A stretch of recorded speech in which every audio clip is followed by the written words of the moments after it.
Bande qu'on a vu sur un musicien, c'est déplorable. Tu vois, on dit toujours sur ma décision, il y a un musicien parce que les musiciens aujourd'hui, ils ont un respect à l'égard de la presse. Parce que c'est bien, lui il a pas le poids, il faut de la vérité.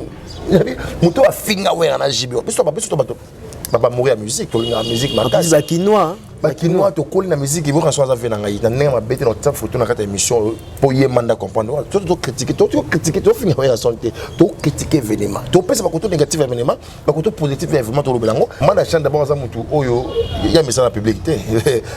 C'est ça que je voulais me demander, panique à public Jibé ou Wera ou Manda ou déjà quand vous regardez l'émission les témoins je l'ai dit c'est pas une insulte moi c'est une insulte d'abord la Alexandre avec mou na répondre que makaba répondre ngana komi mou déjà parce que manda chante déjà to yebi biso so ngana to yebi to amana kishasa tu za journaliste to yebi biso so na kata mboka oyo manda chante ne mutu abengaka jibe tatu abengaka wera pangi donc mutu afinga wera na jibe na mesi ya wengo tu balonga bakenda lokwa ye azate voir manda chante c'est-à-dire un artiste qui ne fait pas le poids aujourd'hui mo akufa na actualité ndimbo betaka epaité balbom ça la simbakate pour wengela musi mo muke moi concert événement babeta yoyo a manqué respect na mutu Erikaya. Je me suis fait inscrire dans INP, ça fait très longtemps. Peut-être Yondo au rédiger qui bien ba question. Non, rédiger question n'est pour toute la question, faut avoir de la réponse à donner. Vous avez une différence d'abord ba kofle oazie ko comprendre que ba mayele. Faut te mona chata mbara wapi. Mbara nini. Azara wapi. Yo pour qu'il ne recevoir ye pour ani. Yo to matsa niveau na biso wa mission. Voilà. Bo ke na relation ba niveau na moto ye lookinga bandaka na téléphone 100 fois et puis ba question na retour na mbilinga. Abi la bengue 100 fois. Na téléphone na bengue 100 fois. Yo pour bengue 100 fois. Yo ya ba yo te ça mais c'est pas bien. Ozolela. Na foute l'autre. Na la manda carburant. Na la foute la manda chat carburant. Na foute la manda chat na ki na voiture ki to ko le ga wata mwana ngo. Na foute la manda chat carburant. Ngana foute la manda chat carburant. Ka so bengue 100 fois lobby en route. Na bengue 100 fois ni parle de n'importe quoi. Na bengue 100 fois bien que au bengue 100 fois. Des tickets d'anthologique invité bataka ka rappel à l'aise en plateau na yo. Comme na mbaki na michwana. Mais na ngina ka territoire na e. Ce qui est manda chat na territoire na e. Après Cambéa mo yo éviter. Parce que na oga po finga ke sous impoli. Au fin du mou, donc j'ai dit que Manda Chante il est impoli. Vous avez un comportement au sein de la jarre logo. Et c'est pas bien et qui était en tant qu'artiste. Musicien, vous avez un nzemboté. Au Yembi, c'est qu'on a $100 après l'émission. Manda Chante, il va ba sila, ba lukapi ba 600 tout abatu. Non, bah si là, donc il y a un problème d'abord. Il y a un problème. Il ne peut pas parler le mal à Wenge. Ah non, pas de problème. Il y a vu, il faut régler. Donc, il y a un bêté quoi. Donc, il y a bien, il y a un musicien, mais il y a un bêté. Il y a un journaliste. Il y a un chanter. Et puis on s'en est l'autre. Je te le promets à la télévision, je te le dis qu'on s'est raté. On s'en est l'autre. Il y a un bêté. Aussi, Manda. Il y a un l'autre. Pas une abisso oyo, biso to yebika ka basinga. Pas y batafana ya vie et puis basinga oyo yaki batanyataki nyataki tezo ki ba problème. Yé moko zo quand il y a de raté. Parce que là tu parles bien il y a des ratés. Côté ya VIP na basinga katalaki. Moi pas dans le stade mabike so comme la bangote. Ah le oui. Image ezali, tout sur la bien. Ba tu na besoin de manine. Image ezali. Il fallait pour corriger le 29 octobre dans le stade de Martyr. D'abord, on ne peut pas mélanger, on ne mélange pas les patrons et les domestiques. Il fallait déjà dans la musique congolaise, les lots, à l'équipe Bangonioso. Ne pas téma wana na podium na wengi l'équipe papa chéri. Na bien l'équipe Bangonioso. La diversion de Fali qui peut peser contre Fali pour aujourd'hui c'est Kofi Olomide. Oh. Je te l'ai dit. Comment on compare Papa Namona parce qu'il y a fait rigoler qui est là. Il a fait rigoler. Il a fait rigoler. Bato ba kotaka frère na makambo ya guerre ya Fali na faire ba bomisa faire rigola. Comment? Ba luki na faire rigola problème. Il fallait yekola ka makambo wana. Il est traité Fali de revers. Maintenant aujourd'hui, il y a continue à Fali, fallait les can déjà yango. Salut mesdames et messieurs, chers internautes, vous êtes tellement ébélés, Bolandarabiso de partout dans le monde. Madame, messieurs, bonjour, bonsoir, ça dépendrait de l'heure que vous verrez cette émission. Sur Congo Kino 24 Télévision, ça c'est votre chaîne. Je vous demanderai de s'abonner vraiment tellement encore ébélé en plus. Bah, commentaire Nabino, bah, j'aime Nabino, bah, partage Nabino, tout c'est pas la nango. Et ça a vraiment plaisir. C'est une nouvelle chaîne, mais tout c'est un Nabino sous. Booster biso, bah, commentaire Nabino et puis ça biso kitoko. Tout le monde a fait émission et qui nevra kitoko.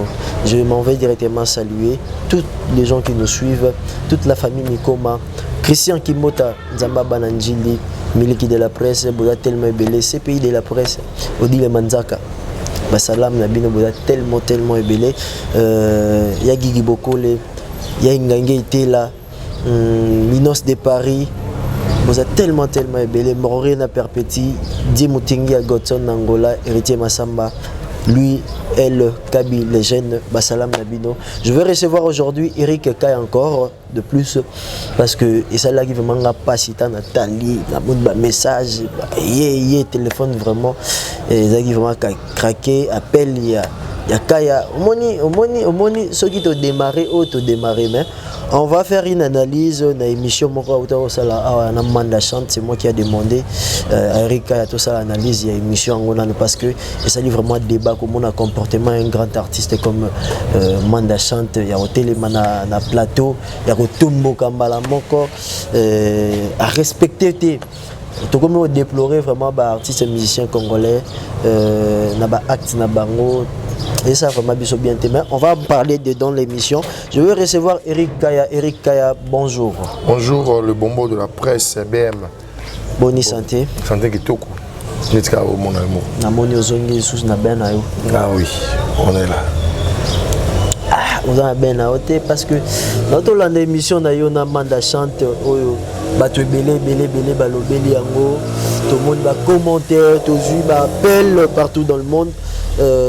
Yo posaki vraiment dérangé ozaki appelé nga pesa ki nga bien té ya mon émission là parce que na landaka yo ça là qui bien té ça s'est arrivé d'abord comment parce que vous avez d'abord analysé sur les concerts il y a Wenge Musica 4x4 tout terrain un événement le 30 juin autour n'y peut pas question na yo parce que maintenant mutu ada ba question na ndinga tunelara yo kendaki sur le point kaka pourquoi Simba quitté parce que Tokyo tout n'a raté Karake et Simbi mais on doit aussi demander pourquoi Simba quitté n'a pas point Simba quitté on doit toucher ça. Tellement est-ce que le Wenge, il faut le dire que ces événements j'ai d'abord merci à travers le monde entier, merci à Basta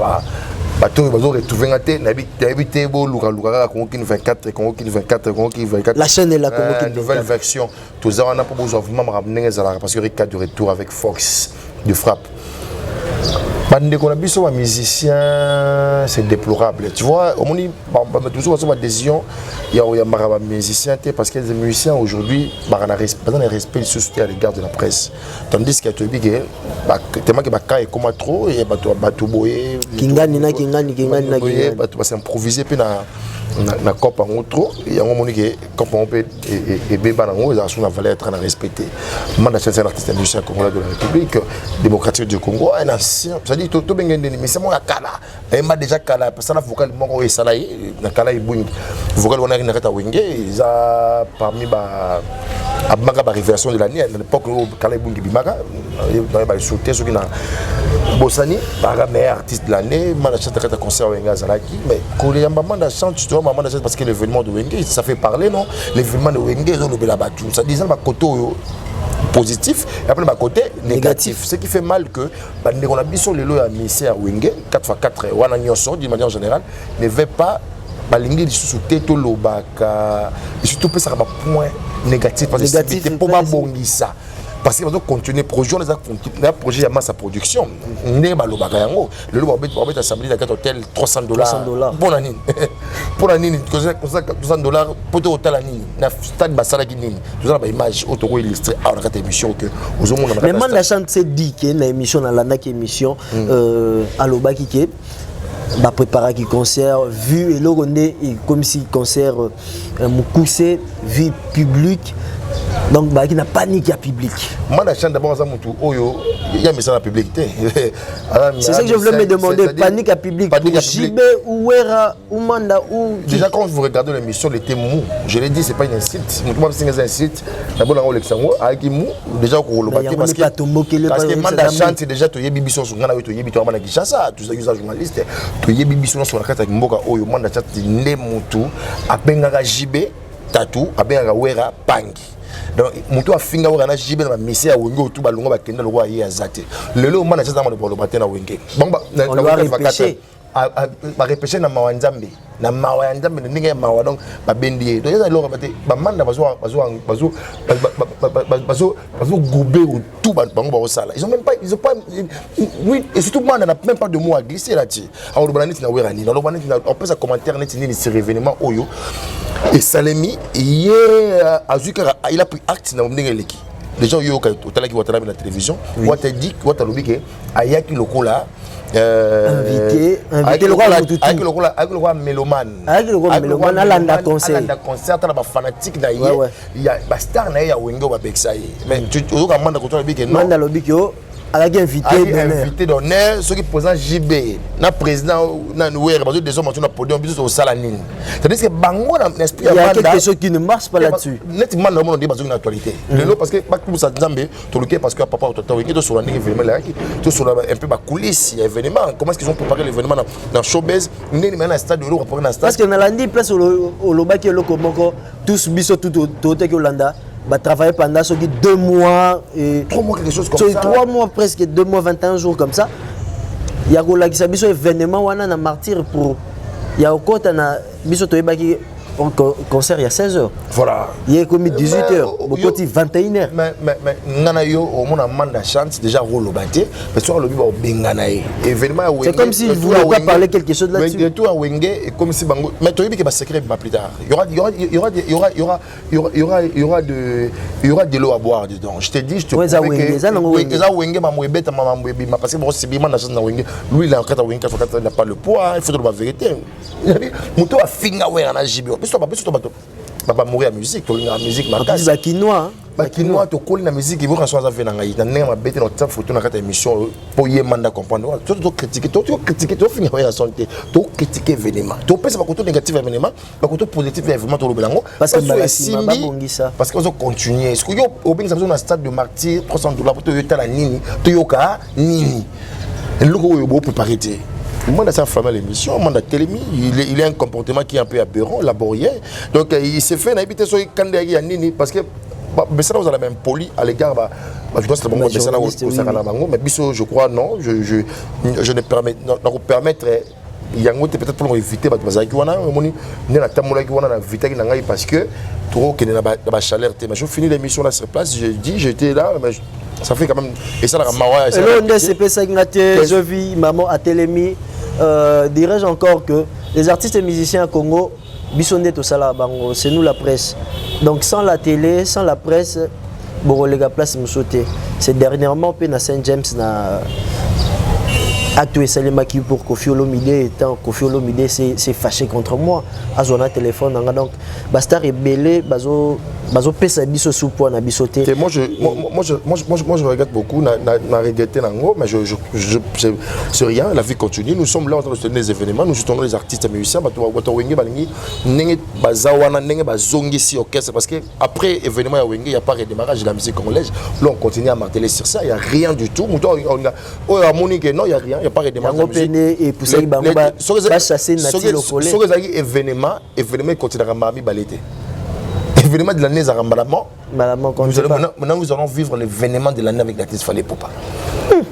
Est-ce que vous êtes sûr que Fally parce que beaucoup disent l'événement est tous les 30 juin. C'est événement il y a 30 juin un jour indépendance avec Emeris Patrice Lumumba. Voilà un peu. Mais événement genre blo abongo en balamoko na événement continuera des fois.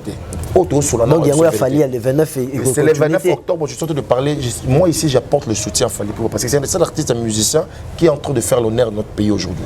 Là il faut reconnaître cela. C'est-à-dire il fait l'honneur du pays, on sait l'honneur des Congolais, on sait l'honneur état congolais mon Kinshasa tout tenir fallait pas tout ça fallait pas pour le stade de Martyr parce que stade ya solo o e gotonda o e beta musique a bien ba son qui to ko ya fallait et non fallait dans un peu conquérir ba wengete et après concurrence tu comparer peu bango parce que ça me fait mal tout à au mon événement le 30 juin awa tant Kofi P.H. Libaya, les gens de Wenge se sont dit ah pourquoi Acha Libaya Kakaza ambassadeur à culture Acha Libaya les jours les 30 juin. Combien de millions d'habitants, combien de millions de personnes, millions d'habitants à Kinshasa lelo. Concert même, ça dit même follow le 29 octobre. Et mais ça déjà à 80 000 places, ils sont débordés 620 000.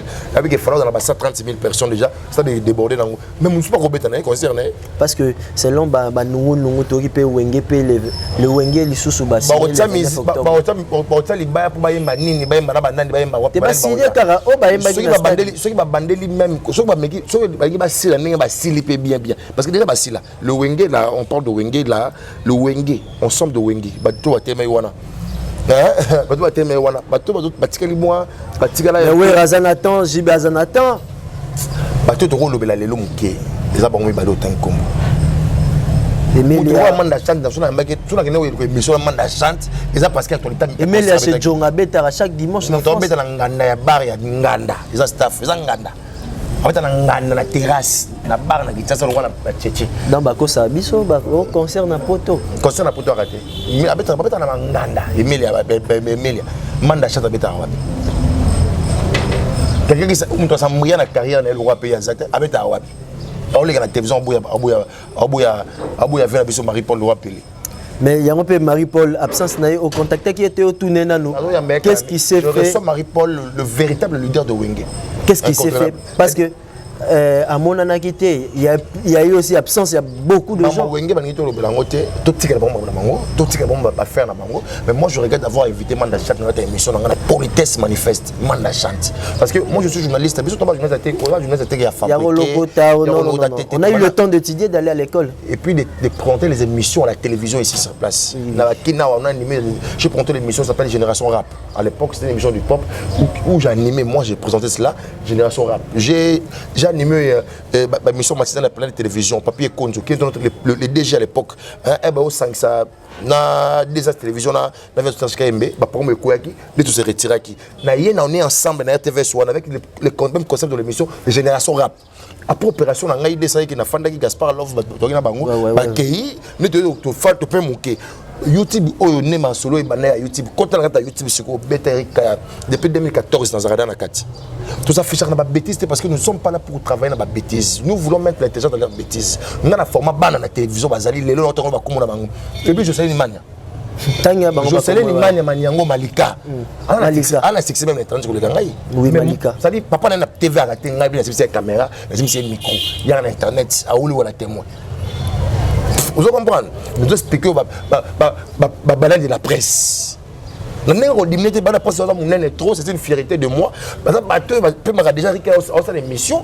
Bango, vous comprenez?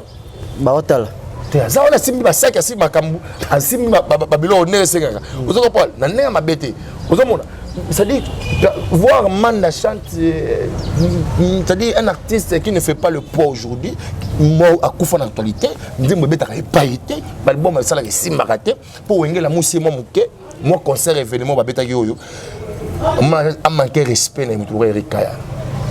Je me suis fait inscrire dans INP, ça fait très longtemps.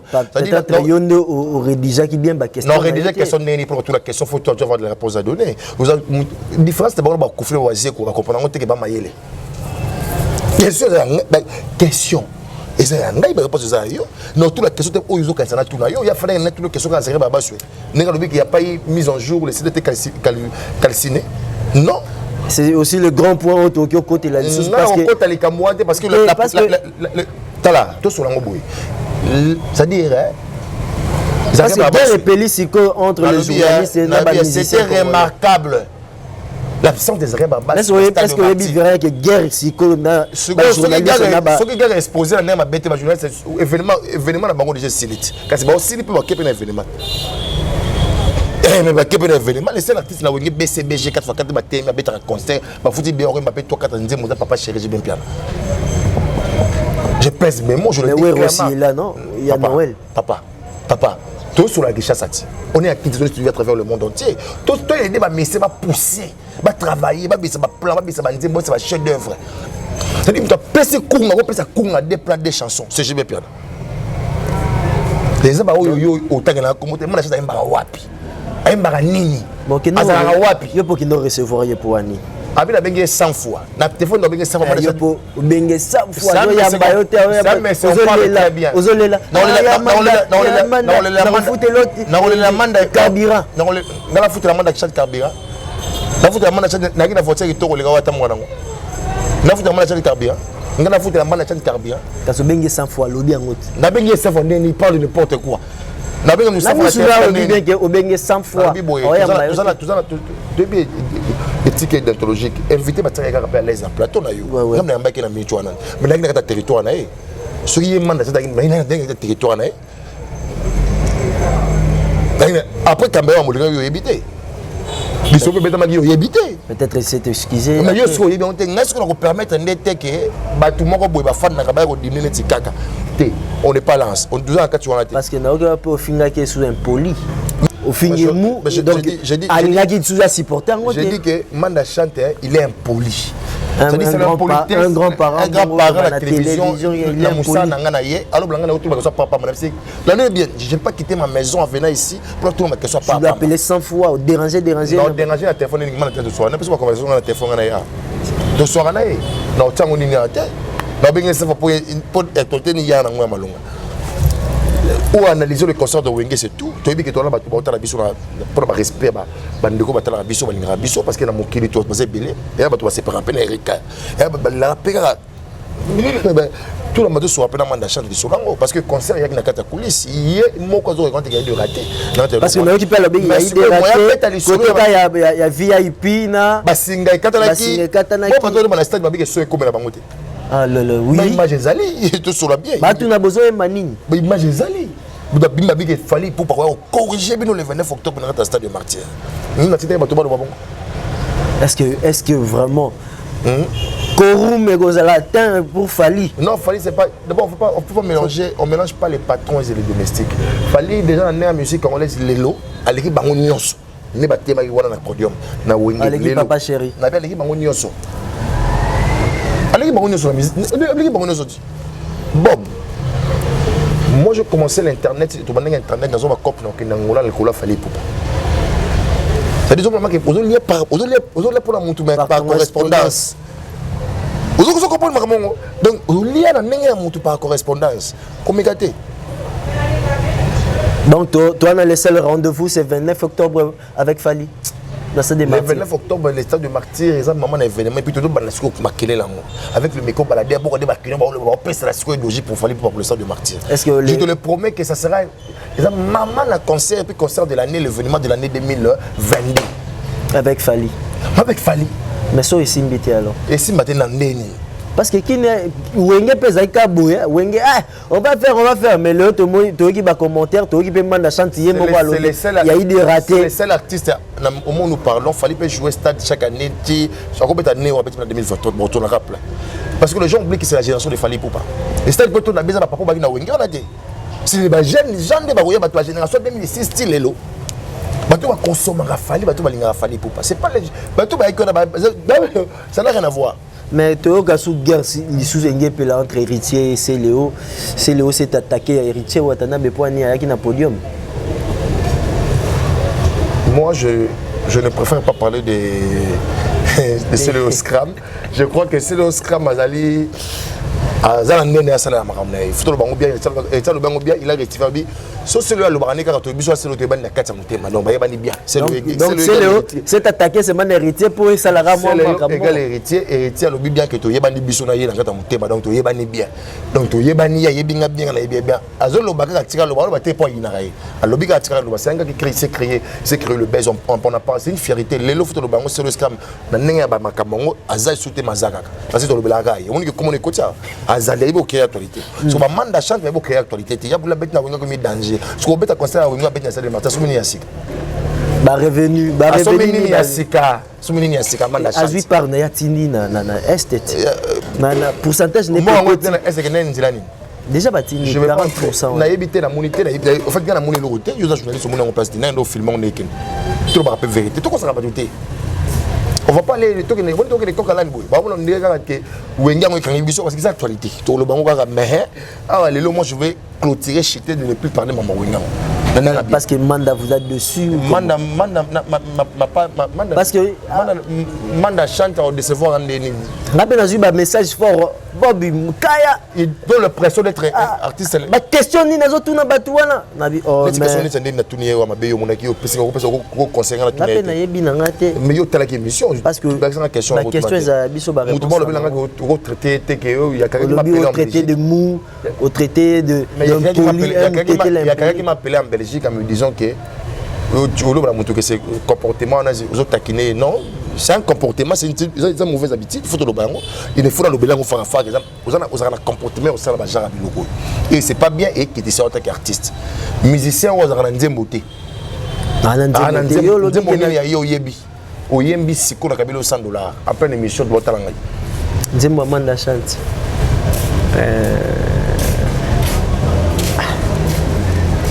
bonike donc tout le monde to pesa ba tout sous bagage té pour mes ara que tellement qu'ils veulent pas qu'on parle de ces tout le monde pété tout tikango et ça dans on BD le gani mais là parlons de l'avenir mamozo sikoyo ça concert ya fali papa des cap merveille ma choix je demanderai à tous les warriors pas ça bonne radela ko ça vers 4 parce que mamango swingi banda ba bi boko mo dembela khalifa. Moi, je t'avais dit l'autre jour que sur le bel falito le bel nani pour la bien na mboka oyo lelo comme ça n'aura yé fanda à l'aise artiste aka comme ça c'est trop dire parce qu'on a un peu exagéré à ça dans moi bien le bel makamno ça da bien et si on a les tickets il faut nous calme bad boya ino gaga to ko tsali baya na fali na musique lelo ya mboka oyo azati laisser la diversion des Fali qui peut peser contre Fali pour aujourd'hui c'est Kofi Olomide. Oh. Je te l'ai dit. Comment yo comparer Papa Namona parce qu'il y a fait rigoler qui est là. Il a fait rigoler. Makambo te bomisa faire kala. Bato ba kontra faire na makambo guerre ya Fali na faire ba bomisa faire rigoler. Comment? Ba luki na faire rigoler problème. Comment? Faire rigoler ça veut dire comment l'album faire rigoler bisa comment te beta raté le salaire ici la boîte noire et bimaki au combien de monde. La boîte noire oui. Ce qui 2 à 3 CD au combien de monde. Abisa album est souga o yakini. Qu'est-ce que j'avais dit? Vous avez combien de temps yebi na yo yebi. Tout ça tout comparer à bangoté. Nous n'avons pas le droit de venir comparer Fali na faire.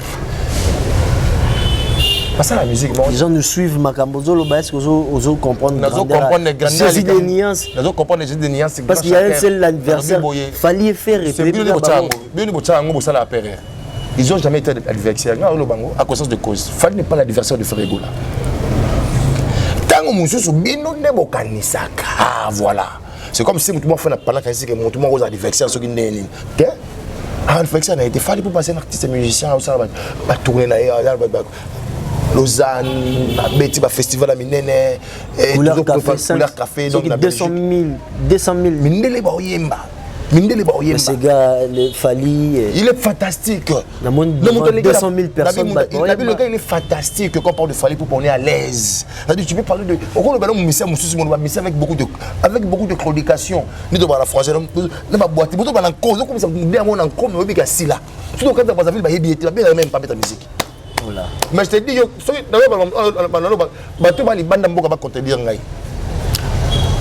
ceux qui parlent de mauvais, on fait une analyse. Tous sont permis, sauf Benjir, parce que tu finis mon tout. Mon pas que fini, parce que mon tout pas à mon amour. Ah, t'es. Ma fille n'a pas de biso, bah au fin la biso. Donc soyez c'est un grand artiste, c'est un grand chanteur de ce pays, un artiste qui a une belle voix. Qui voit olympique, mais l'artiste mérite l'encadrement. Il faut l'encadrer. Il faut un structure d'encadrement autour de l'artiste, il y a management. Parce que il fallait que la Macamo il y a des gens qui fallait réveiller. Oh là. Bon, Frère Gola n'est pas là. Tout le passe il y a temps où il y a. Oui, c'est tout ça. Mais la musicien, la musique, tout le coup est permis. Il fallait que la Macamo il y a très fallu de réveil. Maintenant aujourd'hui, il y a continué à Fali, il fallait les candidat déjà. Il ne sait pas l'adversaire de Fali. C'est parce qu'il est mal encadré ou de lui ou comment? faire rigoler mal encadré ce qu'on a simi faire le management Eric Kane na lobby na on a 5 ans route sur ma pissing na manager faire rigoler pendant une année tout le monde m'a envoyé ça vous comprenez au monde m'a envoyé ça donc il fallait pas ne pas la diverser ni à Wenge ni à diverser na mboka ou à diverser donc du reste sur on comprendre nos autres la musique il y a toujours il y a ici qu'on appelle mise à part il y a pas ce qu'on appelle la concurrence oui la concurrence peut y être autour de la concurrence c'est aux anango il y a en quelque sorte mais à diversité avec quelqu'un la musique na mboka na biso na Congo awa mutoko meka ko bima comme poids lourd il faut sur la monique la diversité fallait sur la bouler la musique parce que la musique n'a pas d'âge je vois directement qu'on fait le vidéo parce que quand on parle de Fally, on parle de Kofi, on parle de Kofi, on parle de Fally. Les deux artistes connus en Afrique tout entière. Selon yo, référence à la musique, selon Gaïté, selon la biso. Donc ça a conscience sur la technique, dans les commentaires, dans les vous comprenez? Ça a conscience dans la biso. Il y a des artistes qui la mettent bien. Mais quand ça a vu le comprendre la grandeur. Mais on comprend la grandeur. Ça fait combien de temps où en sonne où j'y vais un piano? Je sais pas, Adolphe Dominguez, ma bêta concerté, payant dans Brazzaville, parler de congrès dans Brazzaville. Combien d'années? Dans Brazzaville, on a bêta ramé qu'on fait le vidéo. Fallait pas. Quand à Brazzaville, on a. On a parlé de congrès, oui.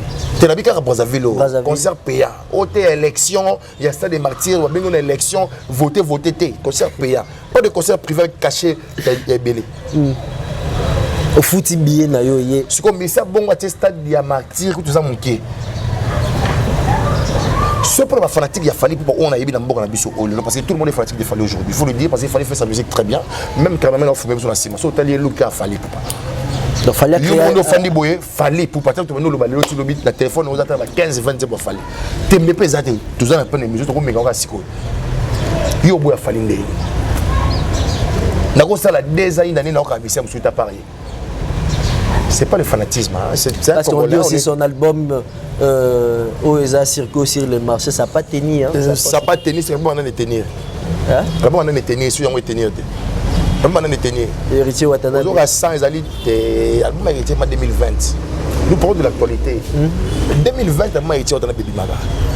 C'est-à-dire c'est un bel album qui continue à cartonner jusqu'à aujourd'hui et ça fait bien et petit sous et petit bakamuna on faut me rappeler nous vivons l'époque de manengeti ba marumba lelo et tu entends bien à obeta binafile mais à obeta est morté binafile à obeta est morté nous parle de binafile ig il est depuis 2019 2018 on a ramené ti lelo binafile bisous à obeta kitoko mais ba bazo beta fallait abandonner déjà au bêta et puis ils ont continué au bêta et puis ils ont bêta là par contre c'est ce que les gens oublient tout terrain ce que ne ça bêta wana bêta ka bon de suka et puis ça petite et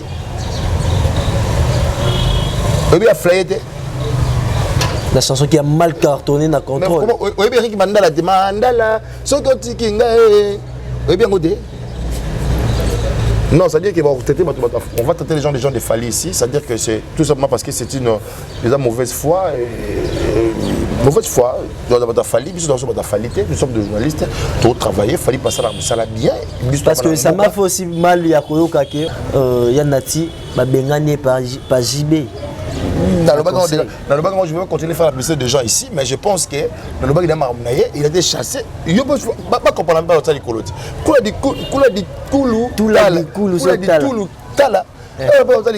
Nous ne sommes pas. C'est-à-dire, nous sommes s'identifier à Batou, nous sommes baragistes, honnêtes. La manière dont on réfléchit, nous sommes juste honnêtes, sincères. Conscience naïe pour la musique ma conscience ozomona ba kosa conscience te pose à la l'aise lelo yo pose à l'aise lelo journaliste est chronique mais tu fais la chronique culturelle la musique la chronique la culture en général la musique en particulier hein ce qui au lobby Fally il peut pas makambo ça là bien t'es dans les bons au tirer la l'aise. Selon yo. Sa conscience dans côté. Selon yo. Nous tous à la télévision finir à Fally les fanatiques de Fally. On ne doit pas venir juger le comportement, nous devons maintenant faire l'événement sur le stade de martyr. enlevons le point, le stade de Martine est à la plein, événement le stade de Martine est à la danger, un spectacle est à la préparer, il faut vendre bateau. Et le Rwanda, parce que Banakin, il y a belé, on a aussi un groupe de gens parce que plein de débordements à craquer. Tout est écran géant, il banane triomphal parce que n'est pas sur le soudement, n'est pas quand il va sous les écran géant triomphal ou on est aux alawas. Zouzou. Écran géant Gaïa. Bande ko bota la show concert monsieur di bana parce que plein triomphal to kangi yango tout ti bakiti. Vous comprenez? Pour triomphal et kangama jour wana et kangama bana triomphal ti 24. Parce que ça vaut ti 24 plein. Pour les bananes la carte stade est plein à déborder. Tout le écran géant battre la biche. Le seul événement de l'année qui s'annonce avec brutalité et nous soutenons à conscience de cause. Merci, on a tout parlé, sauf rien pour cette émission. Vie à comportement, moi j'ai appelé Eric Kaya parce que dans mon émission, qui bien. J'avais aimé cette émission. Non, bah si là, donc il y a un talib au comprendre que si là, il y a un problème d'abord. Dans il y a un problème. Il ne peut pas parler le mal à Wenge. Ah non, pas de problème, il y a vu, il faut régler. Donc, la nègre m'a bêté quoi. Donc, la nègre bien, ramissien, mais la nègre m'a bêté. Dans journaliste. Déjà, pas comment chanter. Et puis on s'en est l'autre. Je te le promets à la télévision, je te le dis qu'on s'est raté. On s'en est l'autre. La nègre m'a bêté. Aussi, Manda. Nabi, il y a un s'en est l'autre. Papa. Peut-être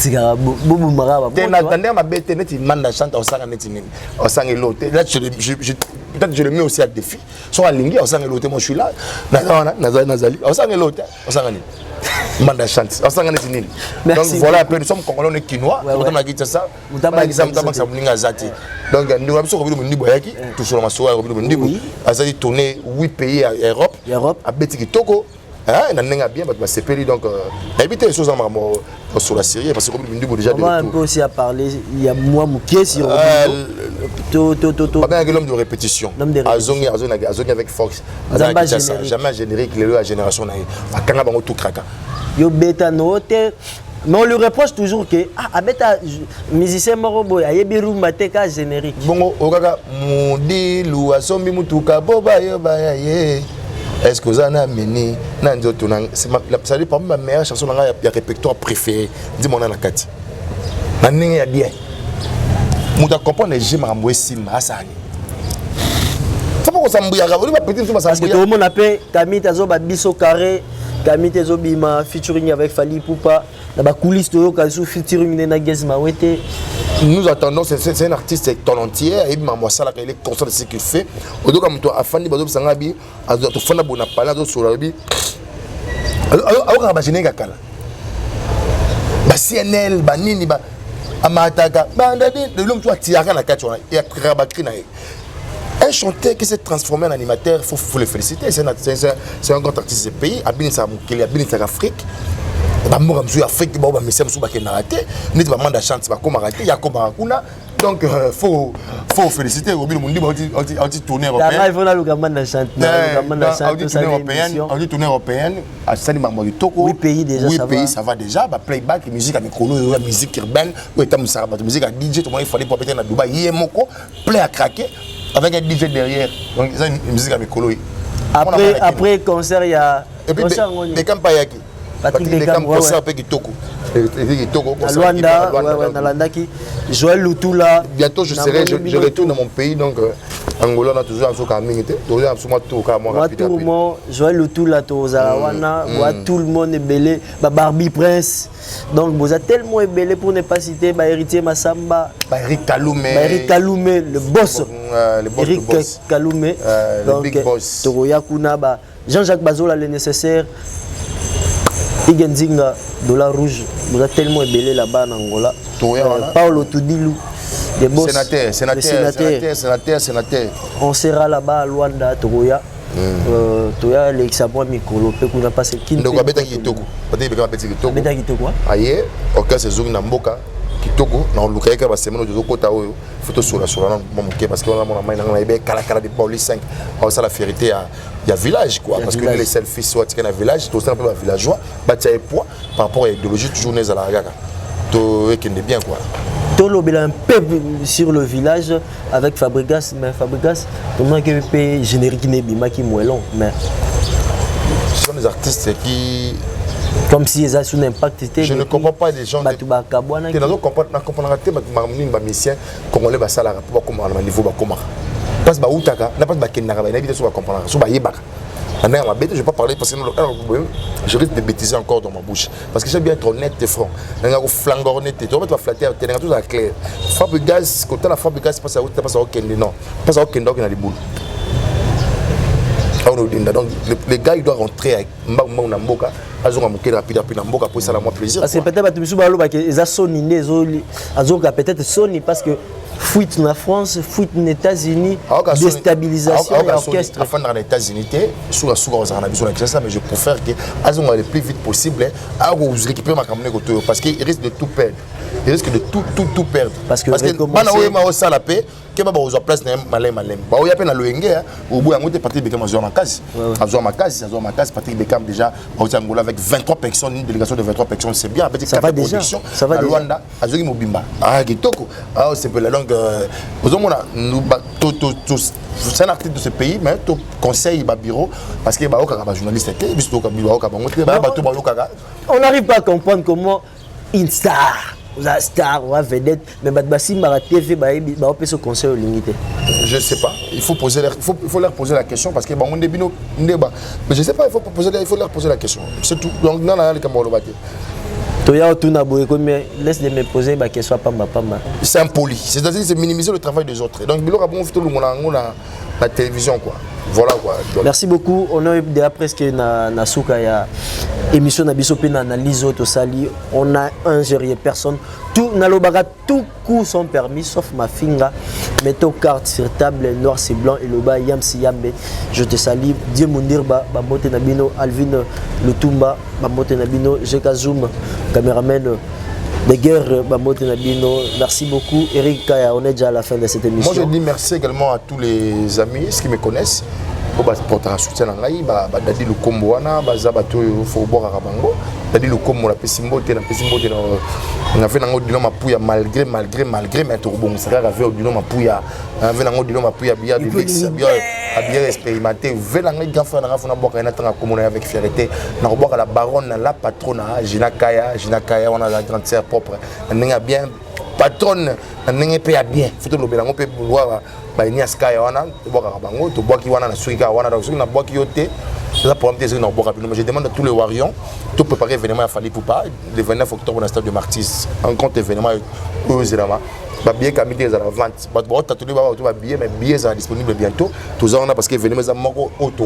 poids il faut soutenir les artistes qui sont conscients travailler avec des artistes qui sont conscients. Merci beaucoup pour l'invitation. Merci beaucoup, on est à la fin de cette émission. Derrière la caméra, je ne peux jamais oublier, derrière la caméra, chouchou. Génération Fali Poupa. Il a été pas filmé, mais pas l'ignorant nous Fali. Donc, jour où on est dans maman événement, la caméra est quoi? On était derrière la caméra, derrière tous ces caméras avec MK Prod. Merci, na PCOP Boton de Mingi. Continue toujours de faire ton bon travail. Eric Kaya, merci. Fan tout ya Congo King 24, vous s'abonner encore de plus. Beaucoup de mission on va vous faire plaisir. Vos commentaires, vos partages, vos likes, vos appels, vos messages, ça la biso plaisir. Vous savez comment vous contacter biso, numéro Ezawana. Numéro Ezawana, il y a Congo King 24, il y a Tonton BM, Bob Mekoma, les parts de la presse Ezawana.